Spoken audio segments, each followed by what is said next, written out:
A millionaire is walking alone to his luxury car when he's approached by a dangerous kidnapper who forces him toward a dark van, warning him to stay quiet if you don't want to get hurt. When the criminal grabs the businessman by the arm, the situation escalates dramatically, and he realizes he's being taken to an isolated location. At this critical moment, an 8-year-old girl emerges from the corner where she had been begging, holding a brick she found on the ground. With all the strength of her small body, she does something unbelievable.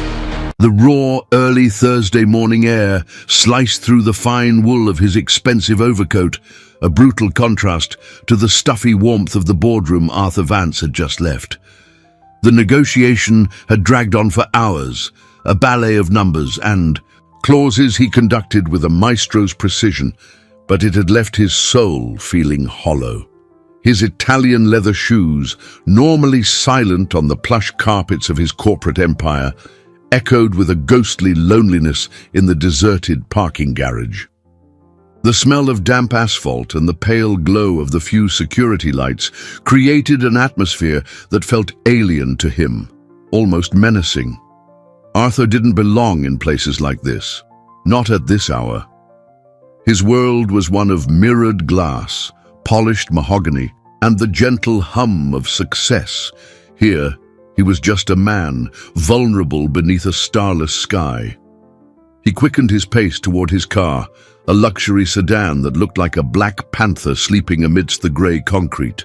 The desire to get home, to sink into the comforting silence of his penthouse, was almost a physical ache.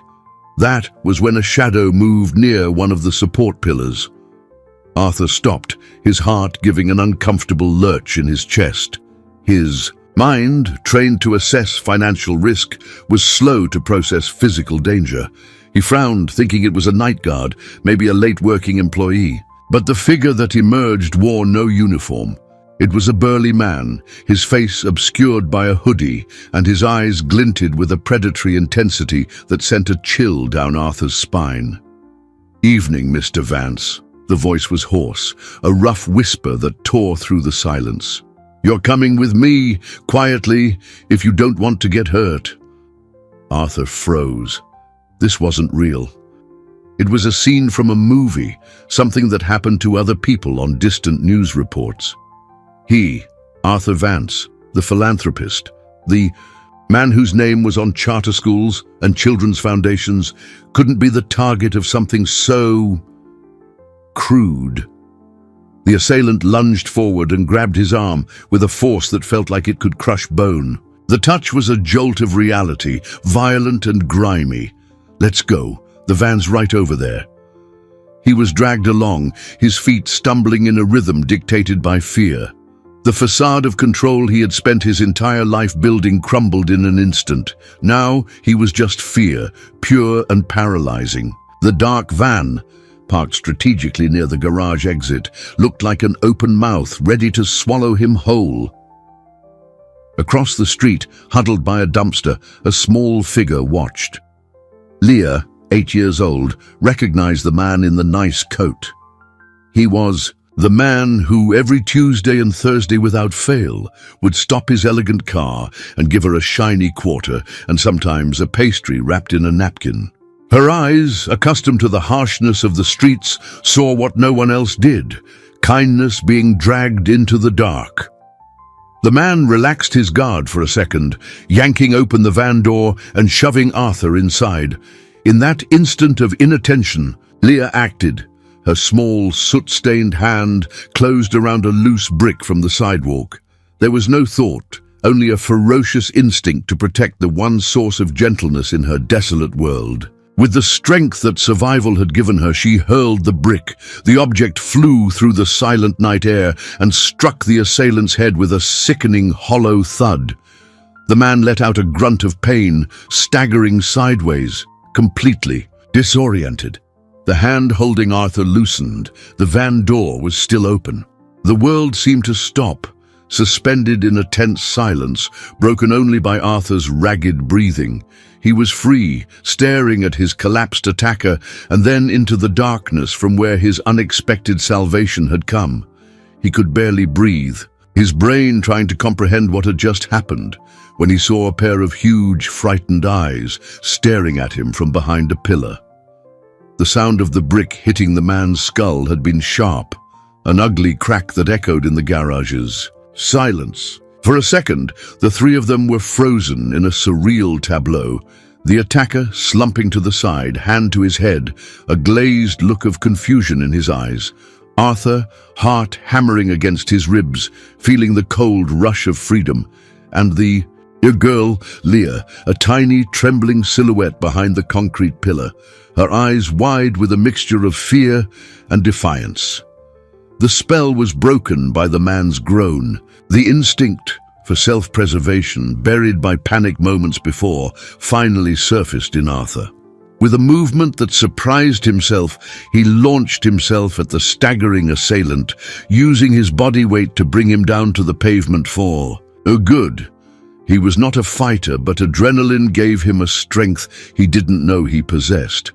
He pressed his knee into the man's back as the man barely struggled and fumbled for his phone in his coat pocket with a shaking hand. The 911 operator's voice sounded distant, as if from another world. Arthur could barely form coherent sentences, babbling the address, talking about an attempted kidnapping, about a man on the ground. In minutes that felt like an eternity, the silence was shattered by the piercing wail of approaching sirens. Red and blue lights swept across the parking garage, painting the scene in hues of urgency and chaos. Police officers emerged from their patrol car, weapons drawn, and the situation, once a personal and silent nightmare, became an official procedure.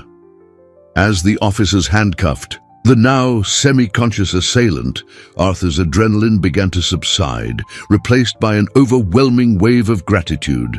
His gaze swept the area and found the girl still huddled, ready to bolt at any moment.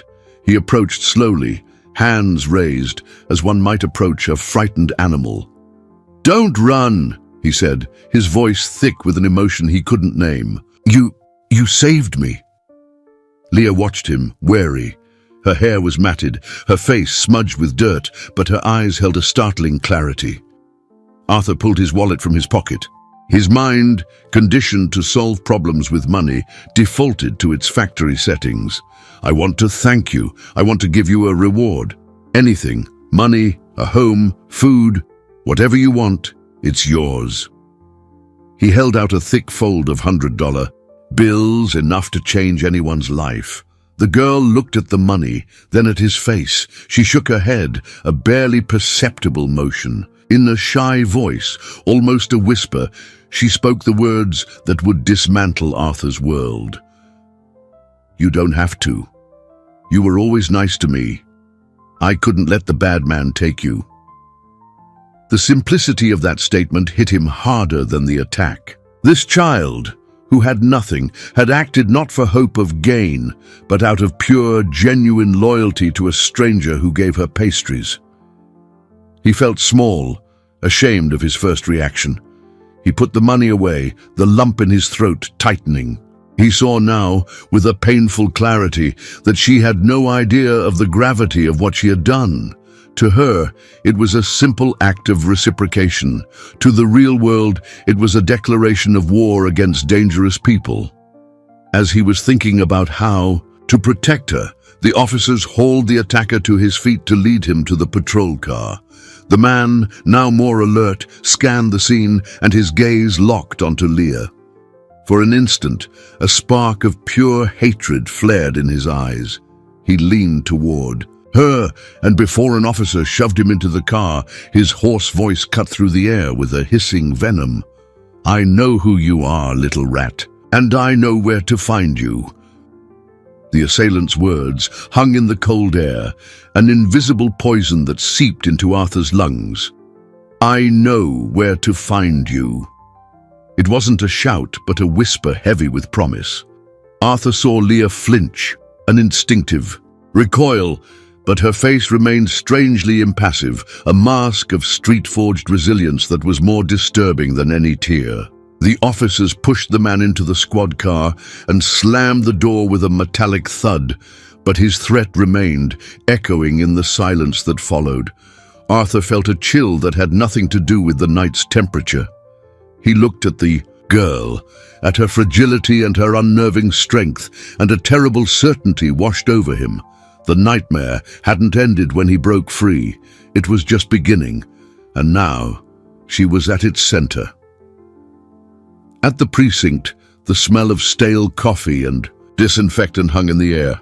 The fluorescent lights hummed mercilessly, revealing the smudges on Leah's face and the profound exhaustion in Arthur's eyes. He gave his statement to a middle-aged sergeant, a woman named Miller, whose eyes conveyed a mixture of compassion and weariness. He recounted the facts with an executive's precision, but his voice wavered when he mentioned the criminal's final threat. "We'll file a report on the threat, Mr. Vance," Sergeant Miller said, jotting it down on a form. "But, to be honest, it's his word against yours. And with his record, it probably won't add much to his sentence. The important thing is he's in custody." "For how long?" Arthur pressed, his anxiety mounting. "Men like that don't stay locked up for long." The sergeant sighed, a sound that held years of frustration with the system. "We'll do our best. And the girl, she needs to be seen by Child Protective Services. We can have someone reach out in the morning." Arthur looked over at Leah, who was sitting in a plastic chair, her small legs barely touching the floor. She watched everything with a stillness that unnerved him. Child Protective Services, foster homes. He knew the system. He funded parts of it. He knew its slowness, its bureaucracy, the cracks through which children like Leah could fall. The threat wasn't for tomorrow morning. It was for now. When the procedures were finally over, it was past 4 a.m. Arthur knelt in front of Leah. "I'm going to take you home now, okay?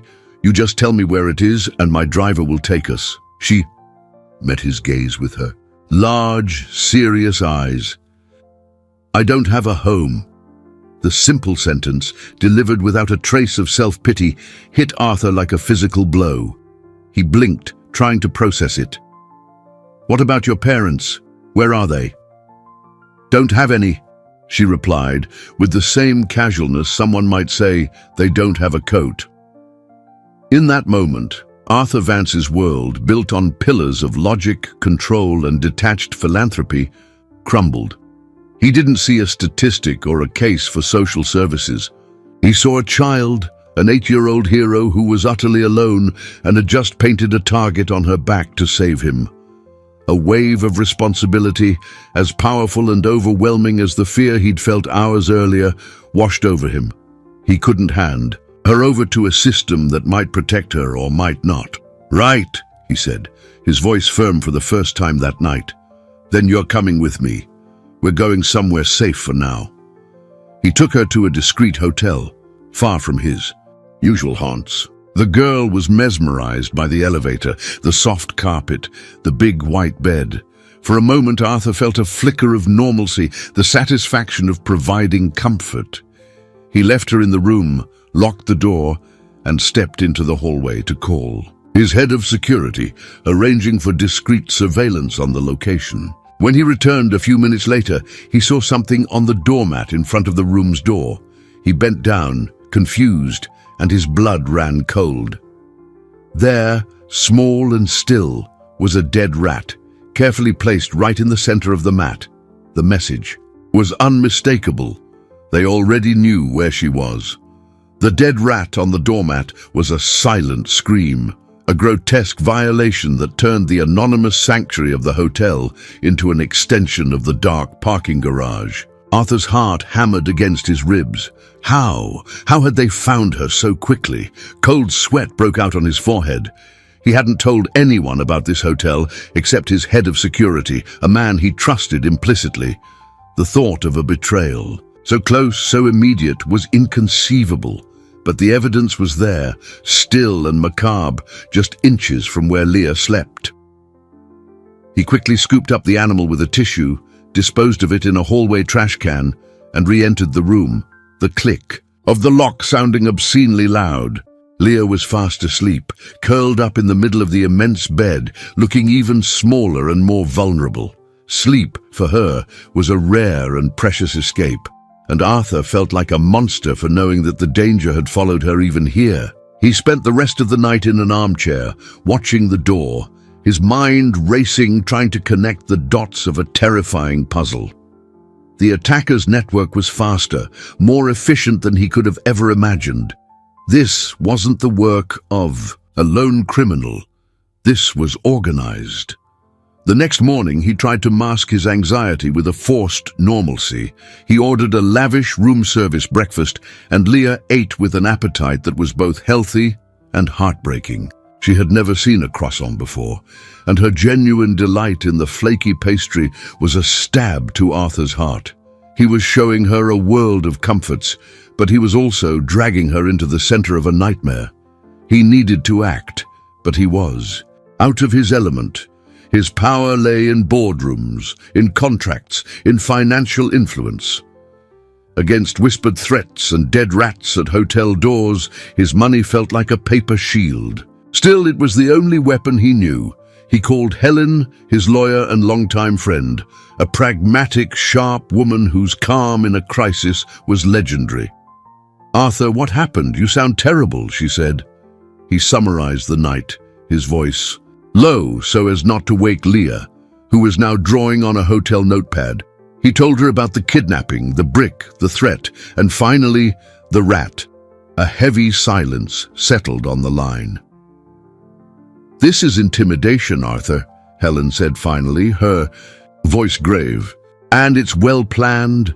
They're testing you. They want to see how far you'll go to protect this girl. They know who you are. They know you have resources. Maybe they want money to leave her alone. I'll pay. Whatever it takes," Arthur said without hesitation. "It might not be that simple," Helen warned. "Paying could be seen as weakness. It could open the door for more extortion. We need to understand who we're dealing with. I'm going to hire a private investigator, someone discreet, who knows how to move in that world. In the meantime, get the girl out of there.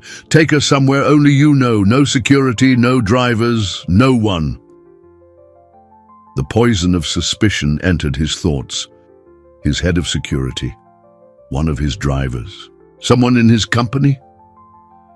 The paranoia began to set in. He hung up and looked at Leah. She held up her drawing for him. It was a picture of a man in a nice coat and a little girl, holding hands under a smiling yellow sun. The innocence of it, in contrast with the sordid reality of their situation, nearly broke him. That evening, under the pretense of a walk, he took her to a makeshift shelter she had used before, a space under an old bridge, so she could retrieve some of her treasures, a collection of smooth stones and a one-eyed cloth doll. While she was crouched down, gathering her things, a rock hit the concrete wall just inches from her head, then another. They weren't large, but the message was clear. From the shadows on the other side of the river, Arthur saw two hooded figures watching, motionless. They didn't attack.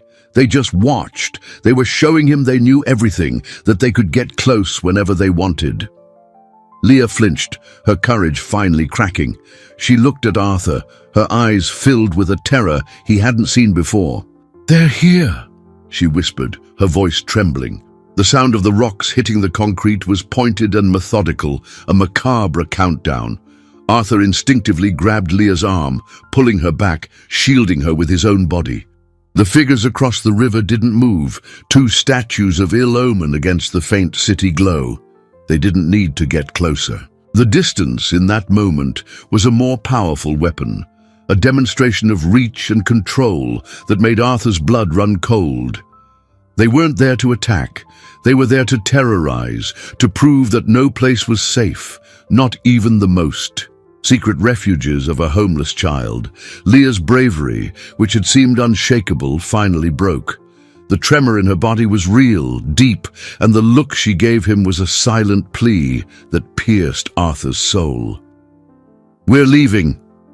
Now," he said, his voice low and urgent. He led her away from the bridge, back toward the lighted streets, but the feeling of being watched never left. Every shadow seemed to hold an enemy, every anonymous pedestrian a potential threat. Paranoia, once a seed, now bloomed in his chest, thorny and suffocating. He took her to his own penthouse. It was a risky move, the most obvious place, but also the most fortified. A high-tech sanctuary with doormen, cameras, and 24/7 private security. Helen would have his head for the recklessness, but he needed a place where he could breathe, where he could feel, even for a moment, that he was in control. Leah's reaction upon entering the apartment was one of pure awe. The sprawling space, the floor-to-ceiling windows revealing the glittering city below, the luxurious silence. It was a different universe from anything she had ever known. She walked on the plush carpet as if treading on clouds, touching the cool surface of a marble sculpture with her fingertips. For a moment, the beauty of the place seemed to chase the fear away, but it was only an illusion. That night, whispers began to follow her. While Arthur was on the phone with the private investigator Helen had hired, a man named Cole, Leah came running from the living room, her face pale. "There are people calling me outside," she whispered, pointing to the balcony. Arthur frowned. "That's impossible, Leah. We're more than 30 stories up." "I heard them," she insisted, her eyes wide. "They said my name. They said they're waiting." He went to the balcony, his heart tight. He slid open the glass door and was met only by the howl of the wind between the skyscrapers. There was no one, nothing but the city's illuminated abyss. It was her imagination, the trauma manifesting itself, but as he turned to reassure her, he saw something on the balcony floor, near the railing. A single crow's feather, black and glossy, something that had no business being there. There were no nests, no trees at this height. It was another symbol, another message. They could get anywhere. Arthur's fortress of glass and steel was no more impenetrable than the space under the bridge. The days that followed were a psychological torture. Arthur tried to create a routine for Leah. He bought her new clothes, children's books, toys. He tried to fill the oppressive silence of the apartment with laughter, but the tension was palpable. The girl barely slept. She had nightmares and would wake up screaming. The shadows in the corners of the apartment seemed to move, and the wind sounded like threatening whispers. She began to refuse to be alone, even for a minute, trailing Arthur everywhere like a small shadow of fear. The situation reached a new level of cruelty one afternoon when, as they were watching a cartoon on television, Arthur's cell phone rang. Unknown number. He hesitated, then answered. There was no voice, only the sound of a recording. It was the lullaby Leah's mother used to sing to her, a tune she had hummed softly once when she thought Arthur wasn't listening. The childish melody, distorted and repeated in a sinister loop, was the vilest of threats. They weren't just following her, they were inside her head, using her most precious memories as a weapon. Arthur hung up, his face a mask of fury and impotence. Leah, who had heard the melody, began to sob quietly, tears streaming down her face. She curled up on the sofa, hugging her knees, completely devastated. The last safe refuge, her own memories, had been invaded. The distorted lullaby was the final straw. The cruelty of the act broke. Something inside Arthur, the helplessness he felt, curdled into a cold, sharp anger. He looked at Leah, curled up on the sofa, her small body racked with silent sobs, and realized he was fighting the wrong war. His fortresses were of glass and steel, his armies of lawyers and executives. But his enemies fought with shadows, whispers, and stolen memories, and they were winning. He had to change the rules of the game, and fast. He called Cole, the private investigator. "I don't want reports anymore. I don't want discretion. I want answers, and I want them now. Arthur said, his voice low but vibrating with an intensity that surprised Cole himself. Money is no object. Use every resource. I want to know who these people are. I want to know how they know everything. I want the name of the person at the top. Cole, a jaded ex-cop who thought he'd seen it all, felt a chill. Mr. Vance, you understand that to get that kind of information, I'll have to stir up some dangerous nests? This could draw more attention, not less. They're already on my balcony and on my phone. I already have their attention. What I don't have is a name for my enemy. Get me a name, Cole, Arthur commanded, then hung up. His frustration with official channels also hit its peak. He went to the precinct again, this time with Helen. He presented the dead rat, the crow's feather, the call log with the lullaby. Sergeant Miller listened with sympathy, but her hands were tied. Mr. Vance, I understand your anguish, I really do.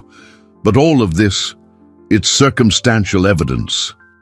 Intimidation is a difficult crime to prove without a direct threat, without a witness. A rat could be a pest.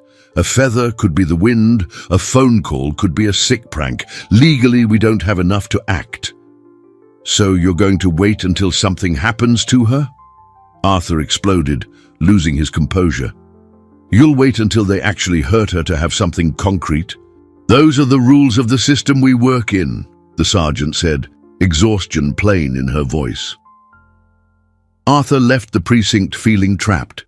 The legal system, the pillar of the society he so trusted, was a paper fortress, too slow and bureaucratic.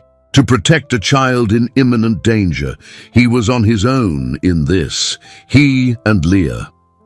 This realization forced him to make a drastic decision. He had to get her out of the city, disappear. He had a country house, a secluded lodge in the Catskills, a place no one in his professional circle knew about. He'd bought it years ago on an impulse and had barely ever visited. It was the perfect hiding place. He packed a bag hastily, grabbing only the essentials. He told Leah they were going on a trip, an adventure. The girl, despite her constant fear, seemed to brighten at the idea of leaving the apartment that had become a gilded cage. As they were preparing to leave, the doorman buzzed on the intercom. Mr. Vance, there's a delivery for you down here. A small package. I didn't order anything, Arthur replied, suspicious. It's from a florist, sir. A gift for your little visitor is what the delivery man said. Arthur's blood ran cold. Don't accept it. Send it back. Don't accept anything. He hung up, panic seizing him.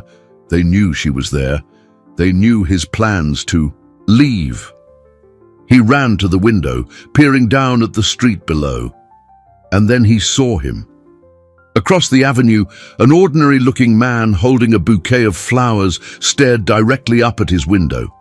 When their eyes met, the man raised his free hand and gave a slow, deliberate wave, as if to a child. Then he let the bouquet drop to the sidewalk, turned, and melted back into the crowd, disappearing. The gesture wasn't friendly. It was an assertion of omnipresence, a reminder that they were everywhere, and that running wouldn't be as easy as he thought. The man with the flowers vanished into the crowd, but his image was seared into Arthur's mind, a smiling spectre in the city's hustle. That wave, so casual from so far away, was more terrifying than any direct threat. It was a display of power, of total surveillance. The message was clear: there is nowhere to run. We are watching your every move. The trip to the Catskills, which moments before had seemed like a solution, now sounded like a trap. Taking Leah to an isolated place could mean simply cornering themselves, far from any possible help. The city, with its crowds and anonymity, suddenly felt like the safer hiding place. Arthur stepped back from the window, his heart racing. He looked at the packed bags on the floor, at Leah's expectant face. The promise of an adventure now tasted like a bitter lie. He couldn't risk it. Not like this. The change in plans had to be immediate and radical. He was playing chess against an opponent who was always 3 moves ahead. It was time to flip the board. "Change of plans, Leah," he said, trying to keep his voice steady. "We're not going on a trip anymore. I have a better idea." His plan was born of desperation and a sudden clarity. If he couldn't hide from them, he would drag them into the light. He would use the one weapon they wouldn't expect from him: public exposure. Arthur Vance was a private man. His philanthropy was quiet, his media appearances rare and controlled. He guarded his privacy as zealously as he guarded his investments. Now he would sacrifice it. He called Helen. "I want to call a press conference today, as soon as possible." Helen was silent for a moment. "Arthur, what are you thinking? This is the opposite of what we discussed. Exposing the girl, exposing the situation. This could put her in even more danger." "They already know everything, Helen. They're toying with us. Darkness is their playground. I'm going to turn on all the lights," he said, the determination in his voice unshakable. "I'm going to tell the whole story. The kidnapping, her courage, the threats. I'm going to put her face on every newspaper, every TV channel. I'm going to make her the most famous child in the country. They won't be able to touch her in the shadows anymore because there won't be any shadows. There will be floodlights." It was a colossal gamble, an all-or-nothing move. It could protect her by making her untouchable in the court of public opinion, or it could paint an even bigger target on her back. But inertia was the worst option. The press conference was hastily arranged in the lobby of one of his company's buildings. Journalists, drawn by the rare appearance of the reclusive billionaire, packed the room. Arthur took the podium, Leah at his side, holding his hand tightly. The girl, dressed in new clothes, looked frightened by the camera flashes, but she lifted her chin, a spark of her old bravery shining in her eyes. Arthur told the story. His voice, normally calm and measured, was thick with emotion. He described the attack, Leah's courage, and then bluntly detailed the campaign of psychological terror that followed. He didn't name names, but he painted a vivid picture of a criminal organization that operated through fear. "This girl is a hero," he declared, his voice echoing in the silent hall. "And for her act of bravery, she is being hunted. I am here today to say that she is no longer alone. Anyone who tries to harm her will no longer be facing a defenseless child. They will be facing me, and they will be facing the eyes of this entire city." The story exploded. It was the headline on every news site. The image of Leah, small and defiant next to the magnate, was everywhere. The public embraced her cause with fervor. The girl with the brick, the little hero. Arthur's plan seemed to have worked. The exposure had created a shield of notoriety. That night, exhausted but with a new sense of hope, they were getting ready for bed. Arthur finally felt like he had regained control. That's when Cole called. His voice was tense, urgent. "Mr. Vance, I found something. The call with the lullaby. We traced the source. It didn't come from a burner phone or a payphone. The signal, it came from inside your building." Cole's revelation fell on Arthur like a slab of concrete. "From inside your building." The words echoed in his mind, shattering the fragile sense of security the press conference had built. The enemy wasn't just outside, watching through the windows. He was within the walls, breathing the same air. The sanctuary, the fortress, was an illusion. The betrayal was close, intimate. Every familiar face in the building, doormen, security guards, cleaning staff, neighbors, instantly became a suspect. Paranoia, once a generalized anxiety, now sharpened to a fine, painful point. He looked at Leah, who had fallen asleep on the sofa, exhausted from the turbulent day. The public exposure he had orchestrated to protect her now seemed like a double-edged sword. He had made her famous, yes, but he had also publicly confirmed her location, placing her center stage in a theater where one of the actors was a traitor hiding in plain sight. Anger gave way to a cold fear. He had grossly underestimated the reach and infiltration of his adversaries. "Cole, who?" Arthur whispered into the phone, walking to the farthest corner of the apartment as if the walls themselves might be listening. "I don't know yet," the investigator replied. The signal was triangulated to the building, but the precision isn't enough to pinpoint an apartment or a specific floor. It could be anyone, an employee with access, a resident.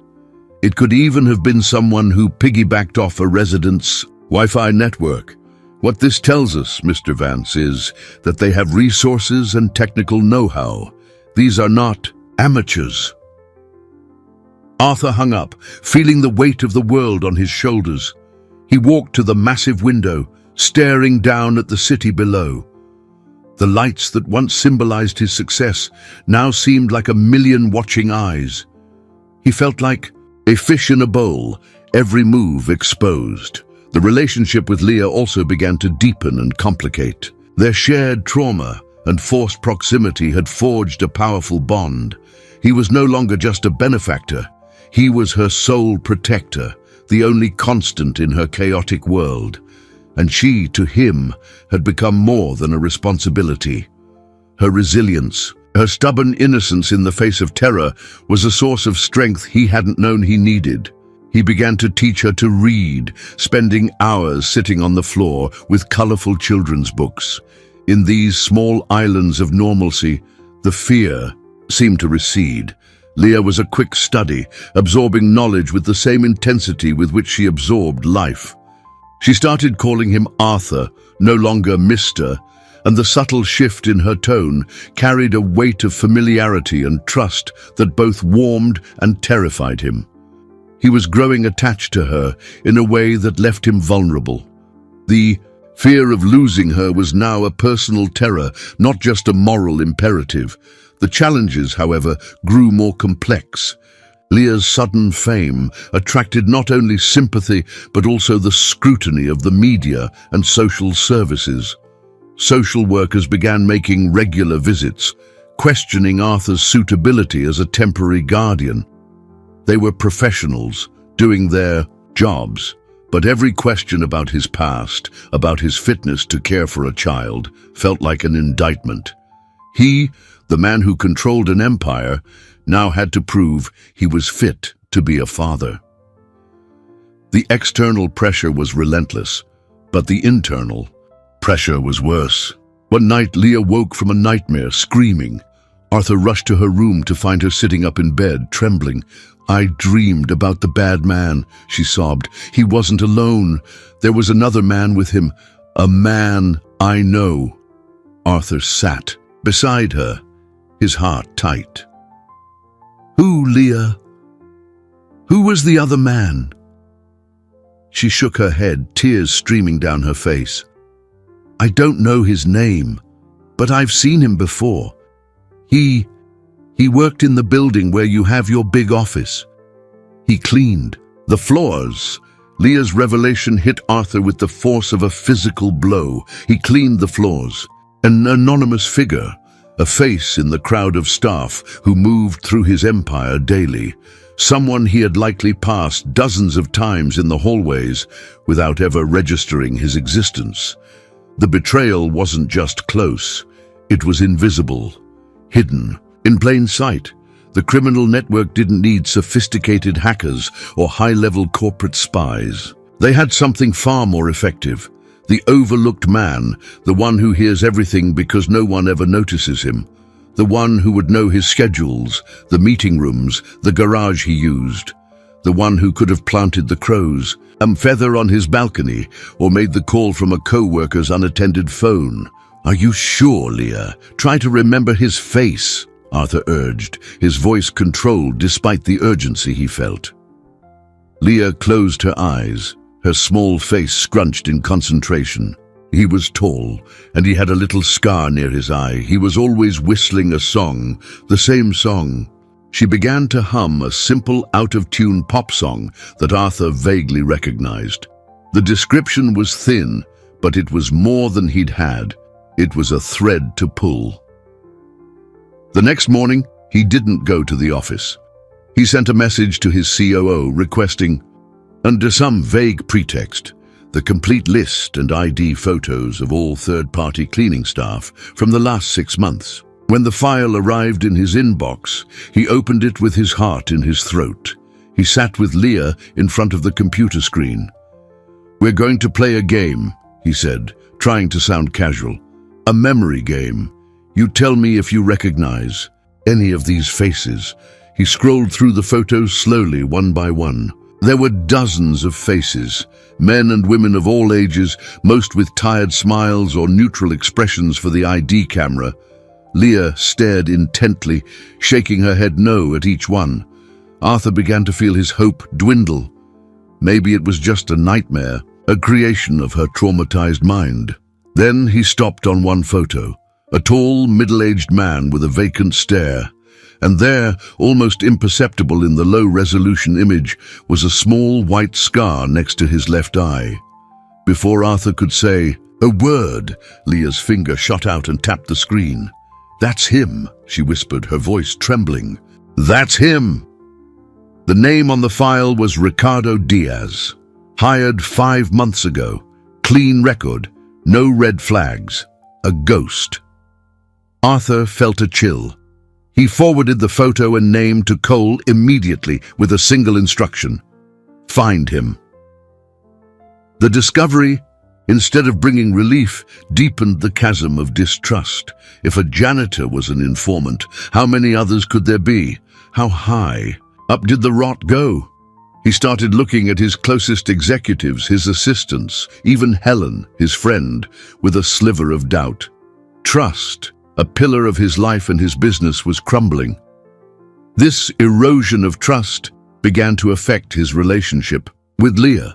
He became overprotective to a suffocating degree. He restricted their outings even more, installed more cameras, monitored every person who entered or left the building with a feverish obsession. Leah, who had started to blossom under his care, began to wilt again. The gilded cage was becoming just a cage. "Don't you trust anyone, Arthur?" she asked one day, with the blunt wisdom only a child possesses. They were on the balcony, now screened in with newly installed security netting, and he had stopped her from waving to a child in the neighboring building. The question caught him off guard. "I trust you, Leah," he replied, but the words sounded hollow even to him. "No," she said, looking him in the eye, "you're scared, and your fear is locking me in here." Her words were like a mirror, reflecting a truth he didn't want to face. He, the powerful man, was being ruled by fear, and in his desperate attempt to protect her, he was suffocating the very life he was trying to save. That same night, Cole called with news. He had a lock on Ricardo Diaz, and what he'd found was far more shocking than Arthur had expected. Diaz wasn't just an informant. He was the older brother of the man Arthur had subdued in the parking garage, the man Leah had hit with the brick. Anfidi, revenge wasn't just about a foiled kidnapping. It was personal. It was a matter of family. The news that Ricardo Diaz was the brother of the original kidnapper, Marcos, changed everything. This was no longer an impersonal, greedy criminal organization reacting to an interference in their business. It was a vendetta, a family wound that was bleeding hatred and demanded retribution. Arthur felt a knot tighten in his stomach. He and Leah hadn't just stumbled into a criminal operation. They had crashed into the brick wall of a twisted and dangerous family loyalty. It explained the persistence, the psychological cruelty, the personal nature of the threats. Each act of intimidation wasn't just a warning, but a punishment. "Where is he, Cole?" Arthur asked, his voice tense. "Vanished," the investigator replied. "He quit his job the day after the press conference, cleaned out his locker, and disappeared. The address he gave on his employment forms is a fake. He's a ghost, just like his brother probably was before he got nabbed. A ghost with a grudge. The thought was terrifying. Arthur looked over at Leah, who was drawing in a corner of the room, oblivious to the conversation that was further sealing her fate. The shield of public opinion he had built suddenly seemed flimsy. To the world, she was a hero. To Ricardo Diaz, she was the girl who had hurt his brother and shamed his family. The revelation forced Arthur to reevaluate his strategy. Passive defense was no longer enough. He needed to go on the offensive.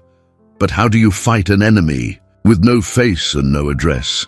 His fortune, his connections, his corporate power were useless against a man driven by a deep-seated grudge and operating in the cracks of society. The constant tension began to take its toll on them both. Leah, who once saw Arthur as a savior, now also saw him as the epicenter of the earthquake that had shattered her life. She loved him, he knew, but there was a subtle resentment growing in her eyes. Life with him was safe, but it wasn't free. She missed the brutal autonomy of the streets, the simplicity of worrying only about her next meal, not about shadows who had names and reasons to hate her. One afternoon, that tension boiled over. Arthur, frustrated by Cole's lack of progress and paranoid about security, snapped at Leah for opening the door for a pizza delivery guy before he could check the peephole. "I told you never to open the door, Leah." "Never," he yelled, his voice louder than he intended. Leah shrank back, her eyes filling with hurt and anger. "I was hungry, and you were locked in your office again, being scared of everything. At least on the street I could go where I wanted.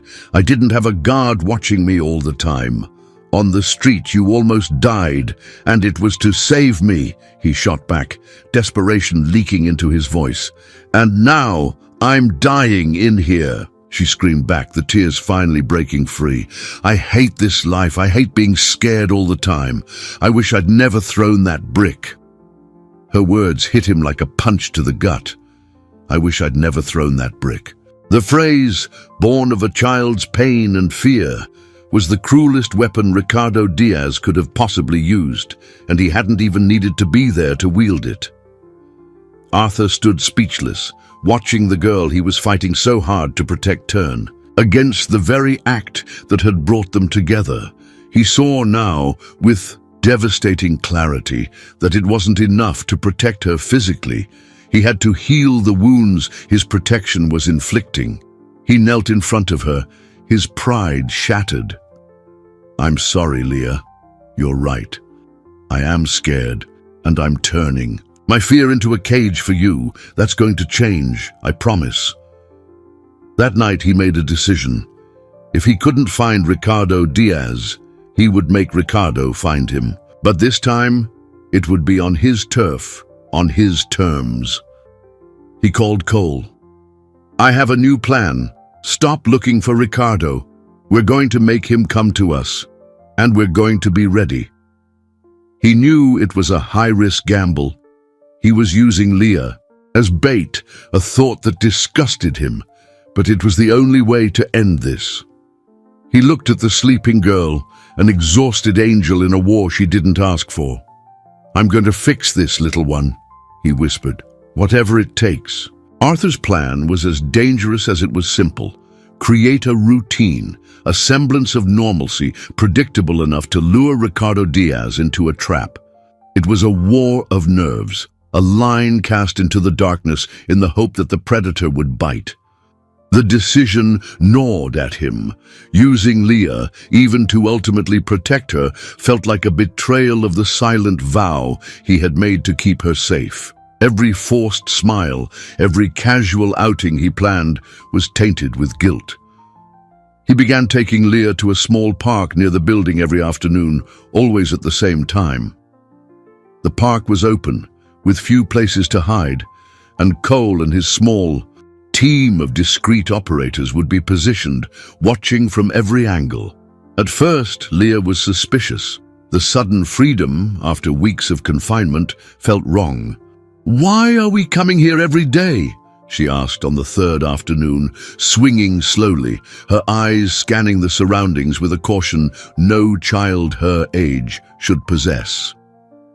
"Because you were right," Arthur said, sitting on the bench beside her. "You need fresh air. You need to be a kid, and I'm not going to let fear stop me from giving you that anymore."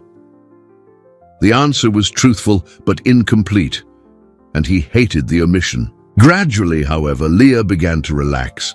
The park routine became a high point of her days. She made friends with other children, laughing with a spontaneity Arthur hadn't heard in weeks. Watching her chase pigeons, her hair flying, her face lit with joy, was both a balm and a torture for him. Every laugh from her raised the stakes. The days turned into a week, and nothing happened.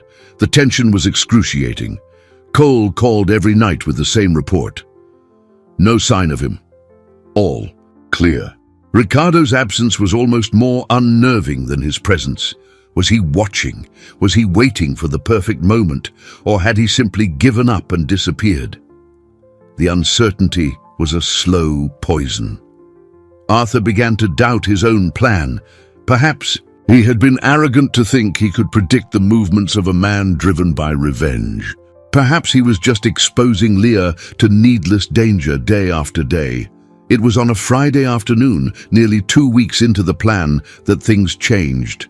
The day was grey, threatening rain. The park was emptier than usual. Leah was on a slide, and Arthur was watching her from their usual bench. He felt a prickle on the back of his neck, the unmistakable sensation of being watched.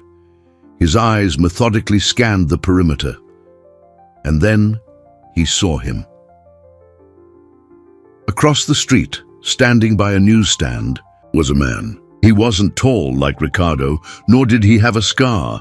He was an ordinary, harmless-looking man reading a newspaper, but he wasn't turning the pages. And his eyes weren't on the paper, they were fixed on the park, fixed on Leah.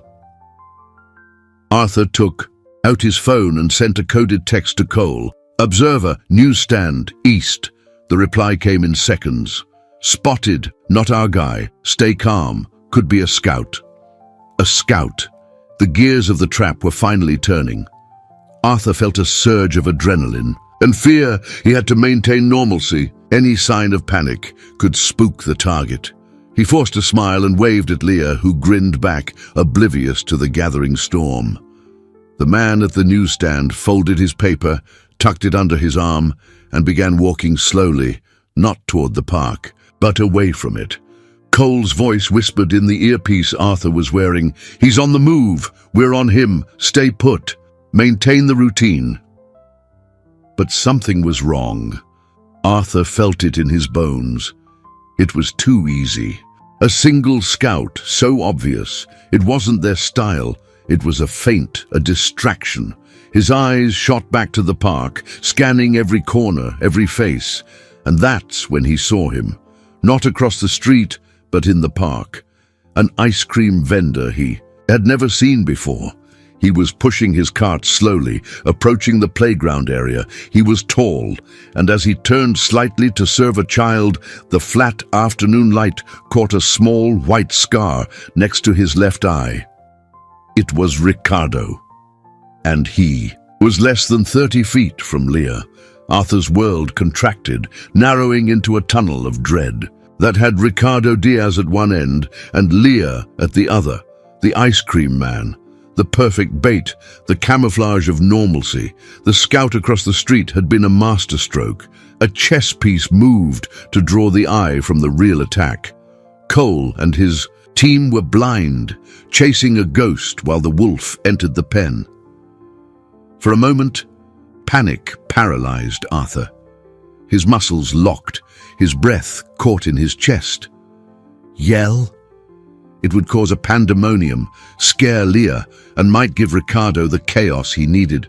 To grab her and vanish, stay quiet, that would let him get closer.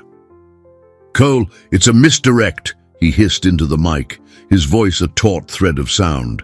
"Target's in the park. Ice cream vendor. I repeat, the target is in the park." There was no immediate reply. Time stretched, becoming an elastic, torturous substance. Every push of the ice cream cart toward the slide was a thud in Arthur's heart. He stood up, forcing a calm he didn't feel. He had to get to her first. He started walking, hands in his, pockets to hide their shaking, his pace measured so as not to break into a run. "Leah!" he called out, his voice sounding unnaturally loud in the still air. "Almost time to go." Ricardo heard him.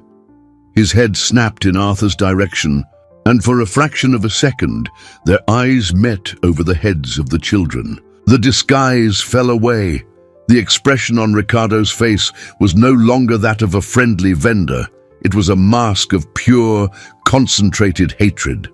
He abandoned the cart and took 2 quick steps toward Leah. The silent race had begun. Arthur dropped the facade and ran, the sound of his expensive shoes slapping against the pavement, an alarm that made a few mothers turn. "Leah, get over here, now!" But Ricardo was faster, closer. He reached out to grab Leah's arm. In that moment, the girl, who was about to smile at the vendor, saw his face up close. It wasn't the scar she recognized first, but the look in his eyes, the same empty predatory gaze from her nightmare, the same wrongness, the survival instinct honed by years on the streets screamed inside her. She didn't scream in fear, she screamed in fury and with terrifying clarity. "It's him, the man from the picture, help!" The cry tore through the air, specific and accusatory. It wasn't the wail of a frightened child, it was the pointing finger of a witness. For a moment, Ricardo hesitated, caught off guard by the directness of the accusation. That hesitation was all Arthur needed. He didn't think. He acted. He launched himself forward with the force of desperation and crashed into Ricardo, sending them both tumbling to the ground in a tangle of limbs. The scene exploded into chaos. Children cried, parents yelled, and suddenly anonymous figures who had been pedestrians or newspaper readers converged on the spot. It was Cole's team, finally in action. They swarmed the scuffle, pulling Arthur away and subduing Ricardo with brutal, quiet efficiency. Arthur scrambled to his feet, breathless, his body aching, adrenaline singing in his veins. His only thought was Leah. He saw her, huddled by the slide, trembling from head to toe, but her eyes were locked on him. He ran to her and swept her into his arms, pulling her tight against his chest. The sirens began to wail in the distance, growing closer. The nightmare was ending. He held her tight, feeling her small, shaking body against his, and in the cacophony of screams and sirens, he heard only the beat of her heart, a rhythm that was now, irrevocably, the rhythm of his own life. The sirens, once a distant alarm, now became the sound of salvation. The arrival of police and an ambulance turned the chaos into an orderly procedure. Paramedics checked on Arthur and Leah, who refused to let go of his hand. He had scrapes and a bruise already, forming on his cheek, but he felt no pain. All he could feel was the shaking of Leah's body, which he held as if she were made of glass. Ricardo Diaz and the scout were led away in separate squad cars, their faces impassive, defeated. Cole approached, his face grim, but with a nod that said, "It's over." At the precinct, the atmosphere was different from the first time. There was no late-night confusion, but a tense calm, the hum of a successful operation. Helen was already there, her presence a rock of competence and tranquility. While Arthur gave his statement, with her at his side, a kind social worker named Clara took Leah into a private room to talk. Arthur hesitated, the instinct to not leave her alone, screaming inside him, but Clara's gaze was professional and compassionate. "It's for her own good, Mr. Vance. We need to understand what she wants, what she needs." While he waited, Helen brought him the news. Ricardo's confession had been an avalanche. Pressured by the capture in the act and the prospect of a long sentence, he gave up everything. The criminal network was exactly what Cole had suspected. an organization that controlled territories through extortion and intimidation, led by a man known only as the Janitor. Arthur's kidnapping hadn't been random, he was a high-value target. Leah's interference was a humiliation the organization couldn't tolerate, and Ricardo and Marcos's quest for revenge had aligned perfectly with the network's need to make an example. With the confession, warrants were issued. The operation that unfolded that night dismantled the organization's backbone. The fear that had held their power in place dissolved the moment they were exposed, but the victory over the criminals seemed secondary to Arthur. His true verdict was being decided in that room next door. His mind raced, imagining the future, shelters, foster homes, the bureaucracy of the system. He was ready to fight, to move heaven and earth, to use all his influence and wealth not to lose her. When Clara emerged from the room, her expression was soft. "She's an extraordinary girl," she said, "strong, smart, and very clear about what she wants." Arthur's heart stopped. "And what does she want?" Clara smiled. "She told me everything, about the streets, the pastries, the brick, the fear, and then I asked her where she felt safe, where her home was." Clara paused, looking Arthur directly in the eye. "She didn't point to a place on a map. She pointed to the door of the room you were in and said, 'I want to stay with Arthur. He's my home.'" A wave of emotion so overwhelming hit Arthur that he had to brace himself against the wall. All the battles, all the fear, all the anguish of the last few weeks had culminated in that one moment, in that simple, powerful sentence. He hadn't saved her. They had saved each other. When Leah came out of the room, she ran to him and hugged him tightly. There was no more trembling, just a firm, secure hold. On the way home, a comfortable silence filled the car. The city outside looked the same, but for them everything had changed. The threat had dissipated. Fear had given way to a quiet certainty. Arthur looked at the girl beside him, who had finally fallen asleep, her head resting on his arm. She was no longer a burden, a responsibility, or a cause. She was his daughter. The conflict was over. A new life was just beginning. 6 weeks later, the penthouse apartment was no longer a sanctuary of silence and solitude, but a home that hummed with the energy of new life. Leah's adoption process, fast-tracked by the case's notoriety, and Ellen's intervention was in its final stages, a formality that would simply put on paper what their hearts already knew to be true. The janitor's criminal network had been completely dismantled, the Diaz brothers facing long sentences, and peace, once an abstract concept for Arthur and Leah, had become the texture of their days.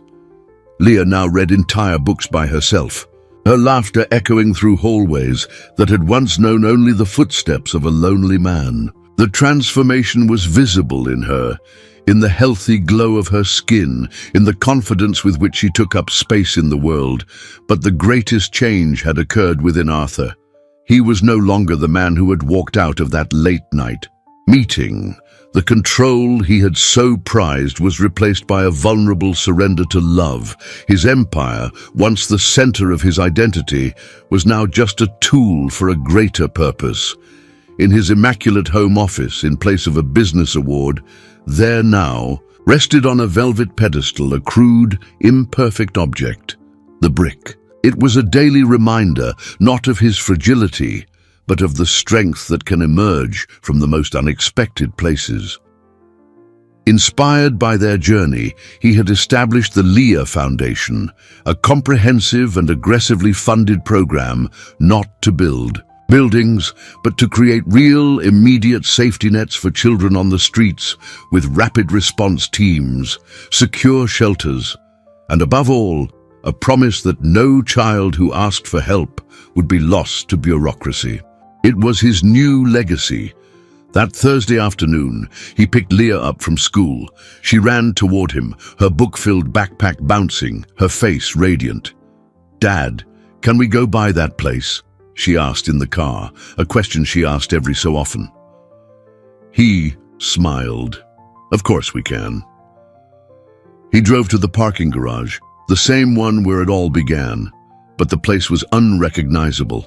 The asphalt had been repaved, the walls painted, and a series of powerful LED floodlights bathed every corner in a bright, clear light, eliminating all shadows. High-definition cameras, visible and deterrent, monitored every entrance and exit. It was a symbol of his own transformation. Where there was once danger, he had built safety. They got out of the car and walked hand in hand across the now bright concrete. Arthur stopped at the exact spot where the dark van had been parked. "Do you remember this place, Leah?" She looked around, her eyes large and serene. There was no fear in them, only memory. "I remember, but it doesn't scare me anymore. It's just a place." She then pointed to the corner across the street. "That's where I used to stand, waiting for the nice man in the nice car." Arthur felt a lump form in his throat. He knelt in front of her, getting down to her eye level. That, men didn't know it, but he was the one who was waiting for a hero to save him.